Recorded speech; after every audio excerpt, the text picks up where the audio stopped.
দুই প্রাচীন শহরে চালু হতে চলেছে আধুনিক জল মেট্রো পরিষেবা। মেট্রো রেল সম্বন্ধে তো সকলেই জানেন। এবার সেই মেট্রো জলে চলবে। জল মেট্রো পরিষেবা চালু হতে চলেছে দেশের দুই শহরে। দুটি আলাদা নদীর উপরে চালু হবে পরিষেবা। জল মেট্রো পরিষেবার কথাটা অবশ্যই ভারতের জন্য নতুন নয়। এটা চলতি বছরে এপ্রিল মাসে শোনা গিয়েছিল, যখন প্রধানমন্ত্রী কেরালায় এই জল মেট্রো সূচনা করেন। জল মেট্রো কেন তার নাম? তার কারণ আছে।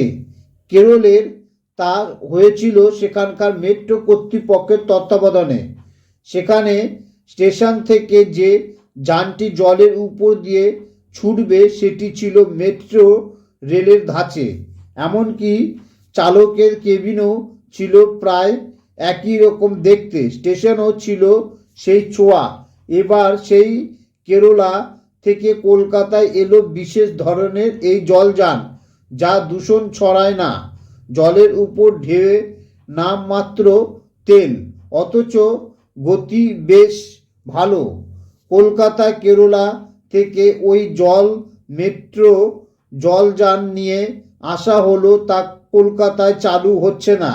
এখন থেকে সেটি যাবে দুটি শহরে, একটি বারাণসীতে, অন্যটি অযোধ্যায়। আগামী 22শে জানুয়ারি রাম লালার অভিষেক উদযাপনের সময় প্রধানমন্ত্রী নরেন্দ্র মোদীর এই জল মেট্রো পরিষেবাও সেখানে চালু করার কথা। অযোধ্যার পাশ দিয়ে বয়ে গেছে সুর নদী, তাই এখানে সুরের বুকে জলযানটি ভেসে বেড়াবে। তেমনি বারাণসীতে চালু হলো সেই যান, ভেসে বেড়াবে গঙ্গার বুকে, যা অবশ্যই এই অত্যাধুনিক পর্যটনে নতুন পালক যোগ করবে। এই জলযান পর্যটকদের জন্য একটি অন্য অনুভূতি দেবে। অযোধ্যার গুপ্তার ঘাট থেকে নয়া ঘাট পর্যন্ত চালু হবে এই জলযান পরিষেবা।